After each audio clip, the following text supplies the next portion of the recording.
welcome to this edition of the Penn Sports Network podcast. I am joined by Santino, Fischio, and Trent Stalling of the IUP men's rugby team.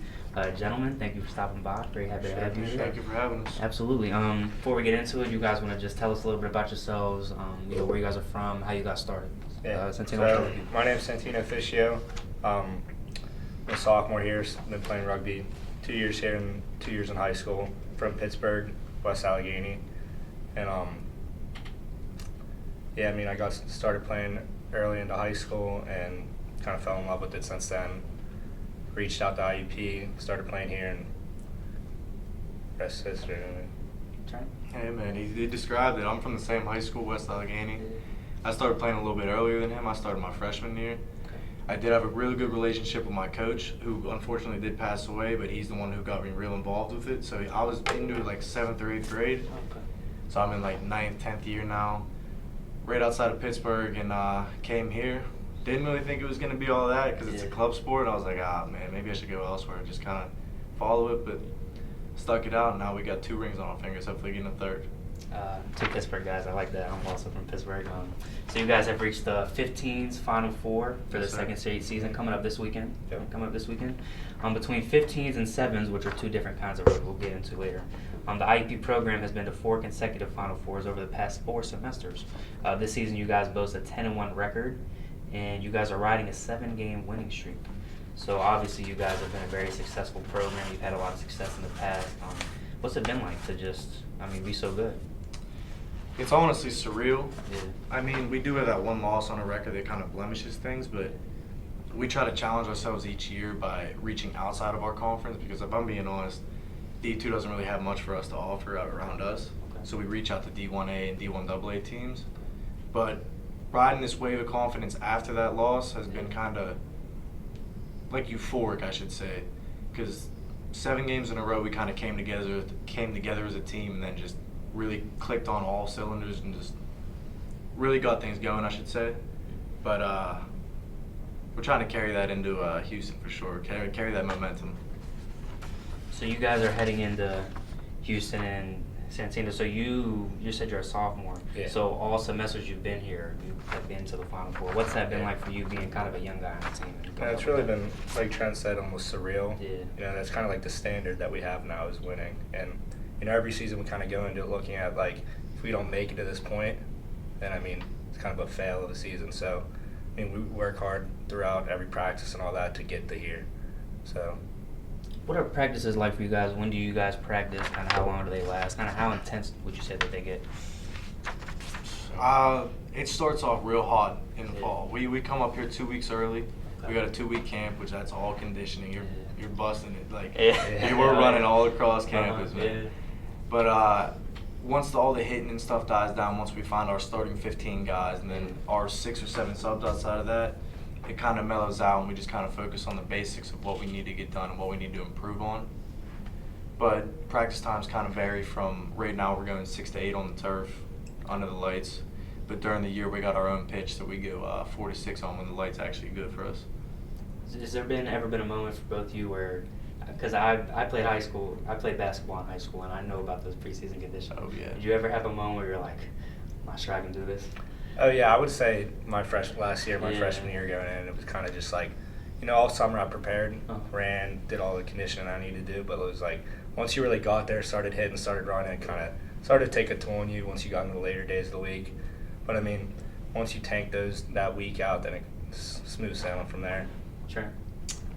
I wouldn't say my freshman year. I'd say after that, once I got into an old head mentality, I was like, I kind of got a little comfortable. I was like, nobody's going to take my spot, which is bad to say, but I came into camp 2 years ago. I was out of shape. I was like, oof.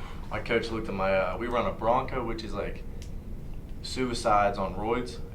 It's bad. Explain. What do you, suicides on roids? So it's on the football field. Yeah, so it's on our pitch. It's 22 meters back, 40 meters back, 60 meters back, which is like a little bit over like 25 yards, 45 yards, 65 yards. Yeah. You're going to do that 5 times, and you got to make it in under like 5 minutes and 30 seconds. Wow. I think altogether it's like 3/4 of a mile, a little bit over that, and then our coach gives us like time limits for our positions, and we got to get those. So kind of keeps us on our toes. Oh, man, that sounds pretty intense. So you Yeah. said, so what year are you, Trent? I'm a senior right now, but I have a semester next year, and then I'll graduate. Okay. What has it been like for you as you kind of evolve from, you talk about coming into the freshman, you've played for 9, 10 years. How have you seen yourself kind of evolve, not only as a player, but also as maybe a leader for the team as you've gotten older? For sure. Like, when I first got here, it wasn't a tight-knit group of people at all. It was just kind of a bunch of individuals that were sporadically just around. And my freshman year was the COVID year, Okay. so there was really nothing. Yeah. So going into my sophomore year, I kind of had like low expectations, I should say. But once that fall 15 season kicked off, I kind of realized with my experience, I had to take a leadership role along with my co-captain, RJ Beach. He really kind of helped me along. Yeah. And then I also came in with Dom Holmes, which is another one of our captains. But as us three progressed and got through that 15 season together, we kind of all looked at each other and said, like, this is lying on our shoulders now. Like, if we really want to kick this up a notch, we need to really kind of take this into our hands. Because we made it far that season. We got eliminated in the Sweet 16, which kind of left a sour taste in my mouth. Okay. Which we got our get back this past Elite 8. We whooped on them. Dang right. So there are two different kinds of rugby, it's 15s and 7s. Do you guys kind of want to explain what each of those are and kind of what maybe the biggest differences are? Yeah, so basically 15s is a more traditional style of rugby, and I almost think of 7s as kind of like backyard rugby because it's only 7 people compared to the 15, and it's for 7s it's 2 7-minute halves instead of the 2 45-minute halves for 15s. And it's kind of just a lot more spread out, a lot more athletic guys play, not as much bigger, fatter guys are playing. Oh, okay. So, Yeah. Go 15s? Yeah, but them 7 minutes ain't no joke. Yeah. It sounds kind of sweet, but Yeah. 7 minutes a half. Well, that's- 7 compared to 40 minutes, I mean, it does sound a little... Oh yeah, Yeah. it's 15 on 15. You only got so much space to move. Like, Yeah. well, you'll find holes to go through, and then in 7s you're just constantly moving and moving and moving. But I personally like 15s more because I like to bang it out. Okay. I don't like chasing the fast guys down the field. Yeah. That's just tiring. But that's definitely the major difference. Is just a lot more brute mentality in 15 on 15. Okay. So you got big hitter? You guys big hitters or run people over a little bit? Yeah, I dabble. What did you ever? Have you guys ever had like a time where you like hit someone, or even you got hit and it was kind of like a, oh my goodness? Oh yeah. okay. No, go ahead. I was gonna say I think it was my freshman or sophomore year. We were still playing like bigger D1 teams. Okay. And I was just thinking it was just high school mentality. So like I can do whatever I want really. Nah, there was probably like a 6'3" or 6'4" dude that I ran into, and he clocked me. Like my neck snapped. I was on the ground. Not like snap, but like it jarred you. Like it just like you freeze up. Like you're on the ground. I was like, oh. That's when I knew I needed to put a little bit more weight on, spend a little more time in the gym, and then that was it. I've been fine ever since. Yeah. Santino? There's definitely those times that like you come into a game not underestimating them a little bit, and then they really catch you off guard, and you're kind of just on the ground looking for air. Yeah. So you mentioned Division I opponents. You guys are Division II. Yes, sir.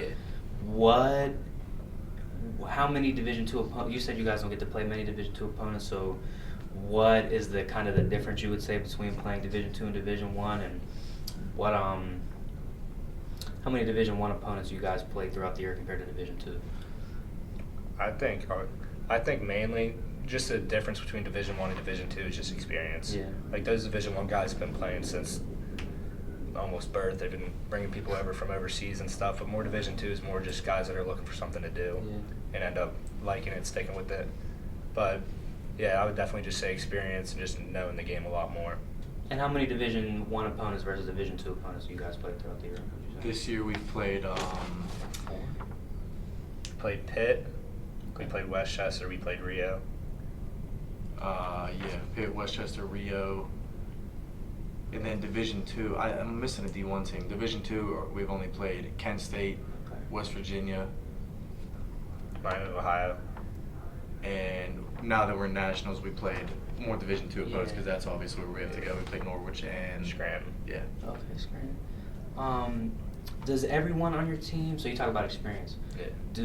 On your team, our team specifically, does everyone kind of have experience before they come and play, or are some people are they just like starting to? I mean, I say it's a little bit of both. I mean, I definitely think now that we're gaining traction and making the Final Four and winning these national championships that we're getting guys that have high school experience. But it's definitely not far-fetched to say that we have guys that just walking on that are just athletic and want to hit that end up being real good rugby players. Do you have a spot for me? Absolutely. Oh, It's yeah. a spot for everybody. I don't know what position I would play. So what are the differences in positions? So like in football, and do you guys like it when people compare rugby to football? Is that a fair? No, yeah, it's is very it That's what I say. That's the sport that I use to compare it to. Okay. 'Cause it's, So in football, you got the skill position guys, you have the quarterback, you have the O-line. What kind of are the different positions in rugby that Same people might not thing. know about? Same thing. It's like you got 8 guys that are your Let's start with 15. Let's start with 15 on 15. Yeah. So you got 8 forwards, which is your bigger guys that are going to be hitting, carrying the ball a lot in the middle, like in between the hashes. Okay. And then on the outsides, you got 6 more. There's a 9 that's like your quarterback, which is your scrum half. It Okay. stays with the pack or the forwards. Yeah. The rest of the backs, or skill position, I should say, they kind of float around, do all the movement type stuff, kick around. They're your playmakers usually, but they kind of rely on the shoulders of us. Okay. And then what about sevens? Is it just the? That's it's a lot more open range, Okay. not as much positional. Yeah. It's kind of just get your 7 best athletes out there. Okay. Did you guys play any sports before other than rugby, and did that kind of help you get acclimated to rugby, or was it just rugby for you guys? Yeah, I mean, early when I was younger, I played baseball, I played hockey, I played all those. But in high school, I didn't start. Rugby was my first sport I played in high school, junior, senior, and then I ended up playing football my senior year, kind of just to get conditioned for rugby in Yeah. the spring. Okay. So, I played football for 10 years or so, I believe, and then that's what I thought I was going to do after high school. I was Yeah. almost set on that, but then I was also a wrestler in high school, which that was a major help because form fit tackling, you just learn where to put your head, where to do everything. Yeah, I can imagine. Oh yeah, absolutely. But yeah, then I started playing rugby my freshman year, like I said, started learning it beforehand, and then kind of saw that the two meshed, like you said, with football and rugby. Yeah. Like there's a lot of comparisons, and a lot of people are worried about the no pads aspect of it, but Okay. it only hurts like a day after. So you take a lot of ice baths then? Oh yeah, A lot of ice absolutely. baths. So is there anything that you can learn that you've taken from football that you both played that you apply to rugby other than just like hitting, or is it mainly just like hitting in kind of the rough battle that rugby is? I mean, I would say mainly just the physical aspect because when it comes down to it, football and rugby are completely different sports. Just with like football, you can block, rugby, you can't. So just aspects like that. So I would say just the physical tackling, stuff like that is what I take away from it. I think there's a mental aspect to it too. I think to a sense, like, you can't be soft to play football, and you definitely can't be soft to play rugby. I can say that carries over a lot. You got to be gritty. That's one thing I definitely think carries over. So I have it here that according to your website, you guys are the first club sport team at IUP to offer scholarships. Is that something that you guys are proud of, and how do you kind of fundraise for that stuff? Do you guys know? Yeah, we're definitely proud of that. Yeah. I mean, step by step, we're trying to get to that D1 level. It's just baby steps at a time. Like it's a hard process, but we usually get that by alumni donating, Nice. and it goes into a fundraiser to hold, Yeah. and then we'll find high school kids from wherever that are deserving of that. And it's hard to only pick 1 or 2 of them because we only have so much funding to give them, but I think it's a good step in the right direction to kind of get more traction, to get more people in here, and then the more people we get in here, the more success, the more fundraising we can get, and that's just a pyramid of success. So quick plug for the pub. Where do you guys play at, and when do you guys play typically? Do you guys have home games or just road games? Or? Yeah, so during the fall, we play right behind the softball field. There's that Okay, yeah. it's I know. right behind the softball field, The almost South behind Campus. that. The Yeah. South Campus. Okay. Yeah. And then we usually play on Saturdays, 12 or 1 o'clock. But for the spring coming up, when we play sevens, we'll always play on the football field at home. So in the fall, Saturdays it's 12 and 1 behind South Campus Field. We'll keep that in note for next season. But in the spring, you guys play at the football field. That's great.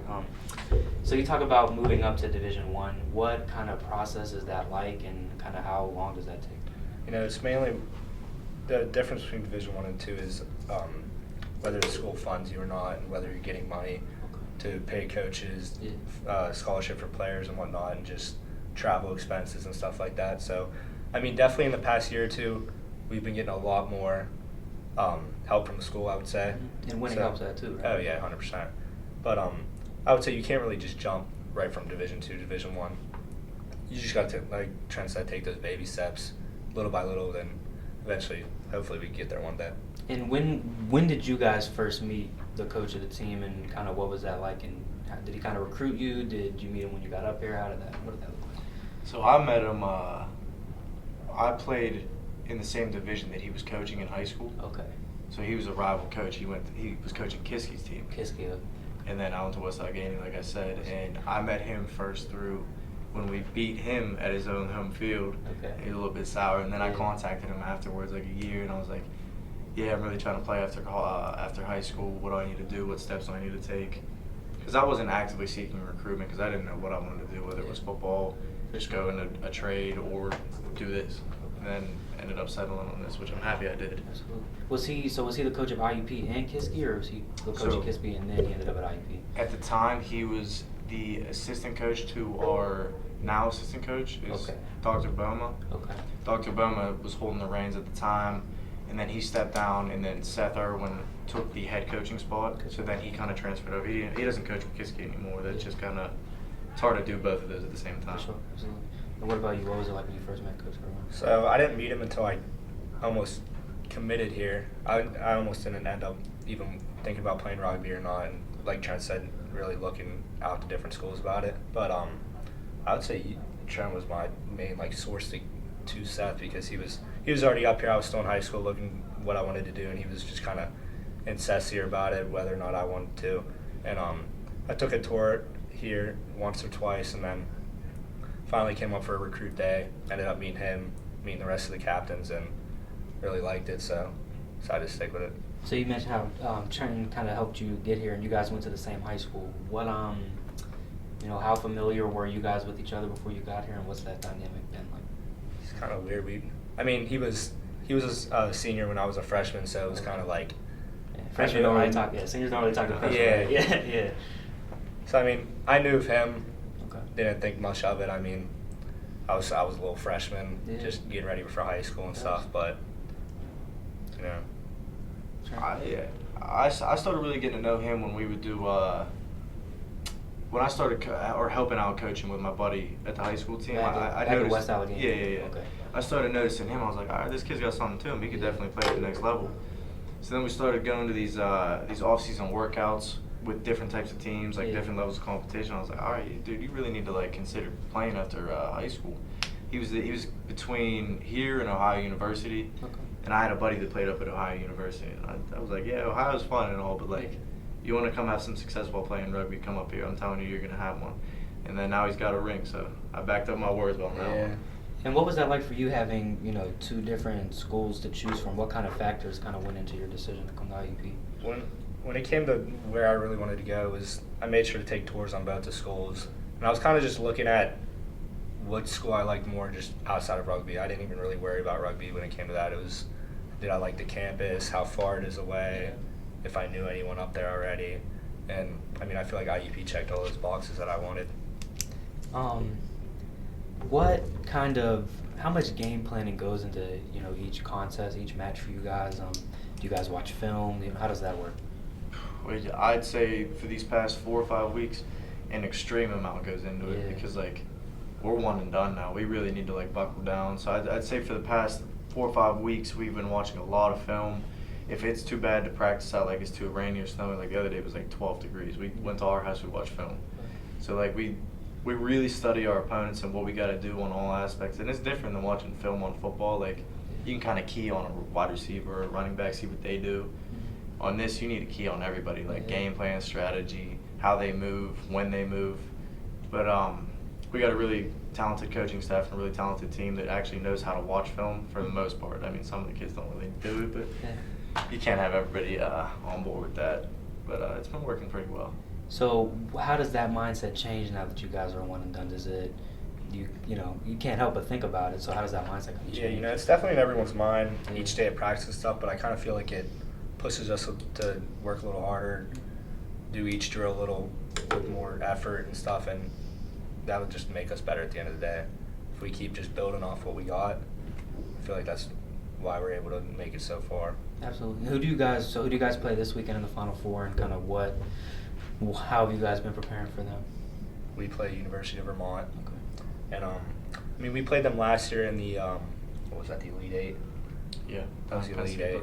And they ended up going up 3 possessions early into the game. By halftime, it was like 10 degrees, 15 degrees snowing. We ended up coming back second half. It's probably one of the craziest games I've ever played in. Yeah. But definitely watching that game, definitely watching their previous games, just seeing what they do, the tendencies, how they play, and stuff like that.